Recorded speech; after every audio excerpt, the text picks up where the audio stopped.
The art of negotiation, as practiced by true financial masters, is rarely about clever phrases, dramatic standoffs, or the theatrical tension people imagine when they think of high-stakes deals. Instead, it is a quiet, disciplined craft, rooted in an understanding of human incentives, power dynamics, and time cultivated over years of observing. Not just what people say at the table, but what they need fear and cannot afford to lose. Financial masters approach negotiation not as a battlefield to be won, but as a structure to be designed, one in which outcomes emerge naturally when conditions are arranged correctly. What immediately distinguishes them is preparation of a different kind.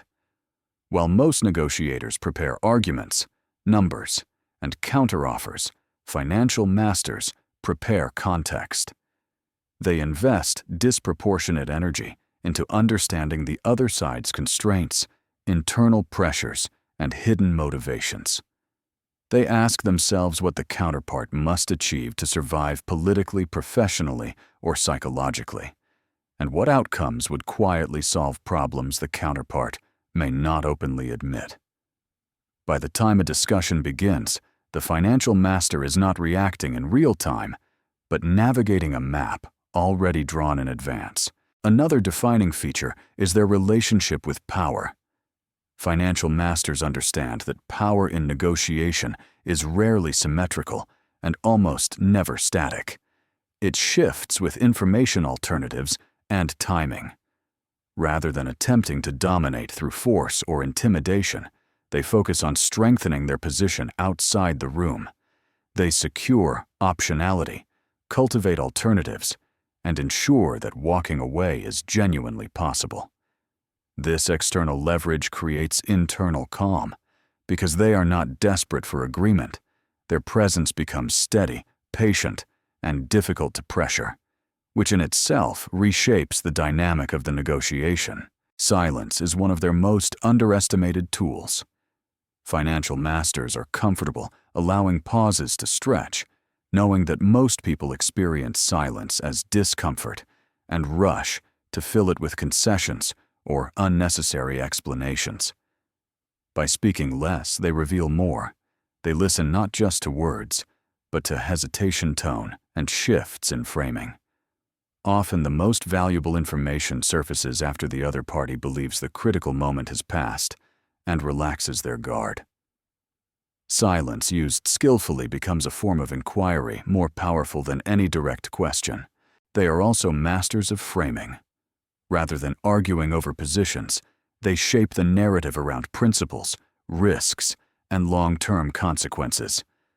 A price discussion becomes a conversation about durability. A control dispute becomes a discussion about accountability. By elevating the frame, they move the negotiation away from zero-sum exchanges and towards structural solutions that feel rational rather than adversarial. This reframing allows counterparts to agree without feeling defeated, preserving relationships and reputations, which financial masters value as long-term assets. Patience plays a central role. Financial masters are acutely aware that urgency distorts judgment, so they are slow to reveal eagerness even when the deal is attractive. They allow time to do work on their behalf, letting alternatives weaken internal pressures, build, or external conditions change. This patience is not passive waiting, it is strategic stillness. They know that many negotiations are won not by superior logic, but by the ability to endure discomfort longer than the other side. Equally important is their restraint in making concessions. When financial masters concede, it is deliberate, visible, and often conditional. They avoid small, casual giveaways that signal weakness or lack of structure. Instead, each concession is tied to something of equal or greater value, reinforcing the principle of exchange. This disciplined approach trains the other side to respect boundaries and prevents the slow erosion of position that occurs when concessions are made emotionally rather than strategically. Financial masters also understand that negotiation does not end when the agreement is signed. They think in terms of implementation incentives and future interactions. A deal that looks favorable on paper but creates resentment, ambiguity, or misaligned incentives is viewed as a failure in slow motion. Therefore, they negotiate not just outcomes, but mechanisms ensuring that each party's self-interest supports the agreement over time. This systems-level thinking transforms negotiation from a momentary win into a sustainable arrangement. Perhaps the most subtle aspect of their approach is emotional regulation. Financial masters are not emotionless. They are emotionally literate. They recognize their own triggers and neutralize them before entering the room. They also sense emotional undercurrents in others, adjusting pace and tone accordingly. Anger, excitement, or fear are treated as data, not directives. By remaining centered, they prevent emotional contagion from hijacking rational outcomes, a discipline that becomes increasingly valuable as stakes rise. Underlying all of this is a deep respect for reputation. Financial masters know that markets and industries have long memories.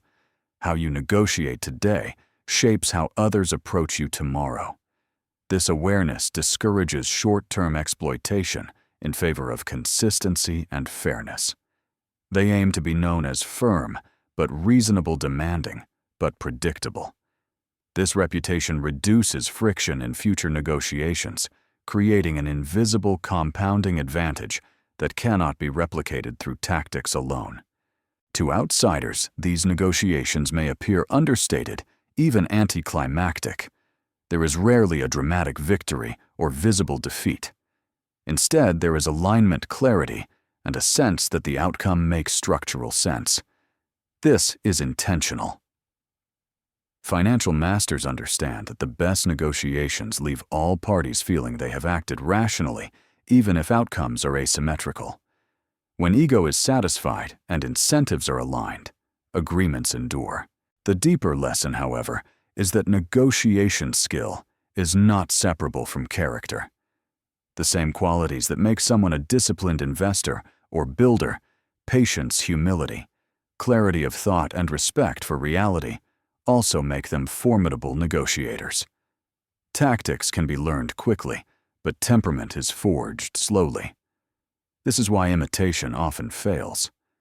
Without the underlying discipline, techniques become manipulation, and manipulation eventually destroys trust. And it is precisely here at the point where most people try to extract a list of tricks that the real art of negotiation reveals itself as something far more demanding. Because financial masters do not ask how to win conversations, but how to design situations in which the rational outcome naturally favors them.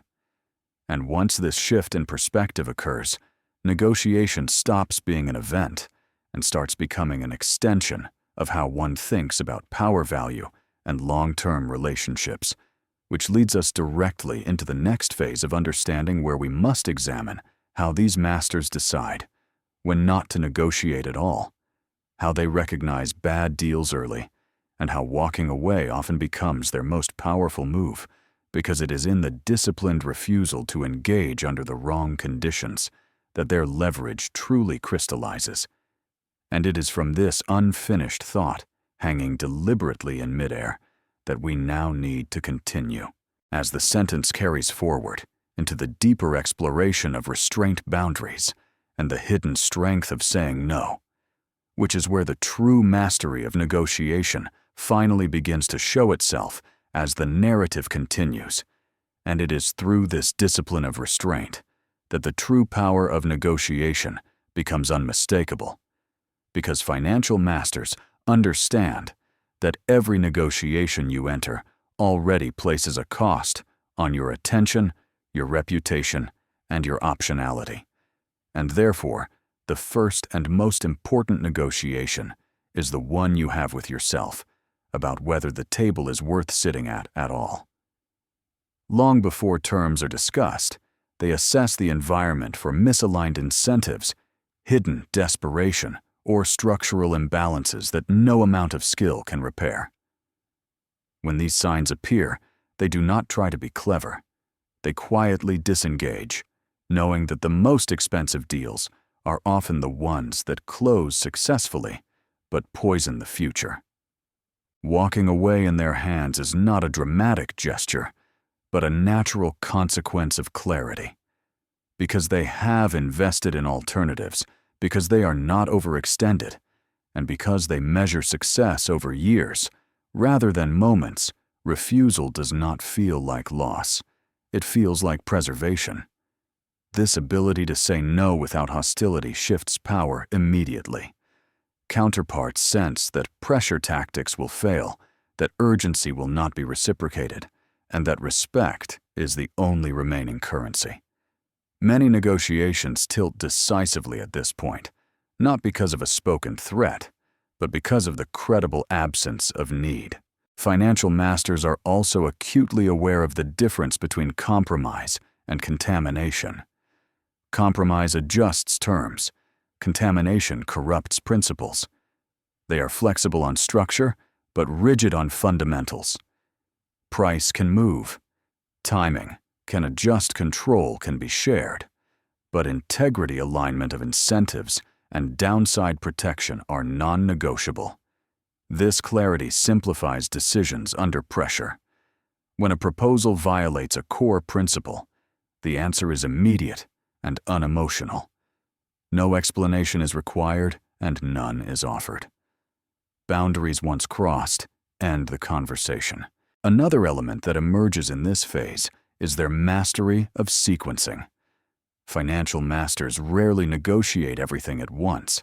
They break complex deals into stages, resolving foundational issues before addressing secondary ones. This sequencing prevents confusion, limits concessions, and reveals intent. If a counterpart resists clarity on first principles but pushes aggressively on surface terms, the imbalance is noted. By controlling the order of discussion, financial masters control the rhythm of the negotiation, which often proves more decisive than any single argument. They also understand when not to optimize. While many negotiators push relentlessly for marginal gains, financial masters recognize that over-optimization breeds fragility and resentment. They leave room for the other side to win visibly, especially when long-term cooperation is desired. This is not generosity, it is strategy informed by experience. Agreements that humiliate or exhaust counterparts invite future conflict. By allowing dignity and upside to remain on both sides, financial masters increase the probability that the deal will be honored in spirit, not just in letter. As negotiations conclude, attention shifts to enforcement and reality testing. Financial masters ask how the agreement behaves under stress, not just under ideal conditions. They examine what happens when incentives shift, when leadership changes, or when markets turn. Clauses are designed not to impress lawyers, but to guide behavior. Ambiguity is treated as deferred conflict. By anticipating failure modes, they transform negotiation from a static agreement into a living system capable of adapting without collapsing. Looking back across their careers, financial masters often observe that their most important negotiations were the ones they declined. Each refusal preserved capital focus and reputation, allowing them to deploy these assets later under more favorable conditions. This selective engagement compounds over time, creating a track record of sound judgment that attracts better opportunities and higher quality counterparts. In this way, negotiation becomes less about extracting value and more about curating the environments in which value can grow. The final insight is perhaps the most demanding. Great negotiation is inseparable from self-mastery. You cannot remain patient if you fear scarcity. You cannot walk away if your identity depends on winning. You cannot hold boundaries if you confuse flexibility with weakness. Financial masters spend years unwinding these internal pressures, understanding that every unresolved insecurity will eventually surface at the table. By mastering themselves, they make the negotiation almost secondary because the outcome is largely determined before the first word is spoken. And so the art of negotiation in its highest form resolves into simplicity. Speak. Less. Prepare. More. Protect your optionality. And treat reputation as capital. Design structures instead of battles. Say no early when principles are threatened, and yes only when alignment is real. When practiced this way, negotiation ceases to be a test of cleverness and becomes an expression of clarity, restraint, and long-term vision. If this perspective has reframed how you think about deals, power, and boundaries, I invite you to subscribe to the channel and continue exploring these deeper principles together, and leave a comment sharing which idea about negotiation or walking away resonated with you most, because reflection transforms technique into judgment, and judgment applied consistently is what ultimately shapes enduring success.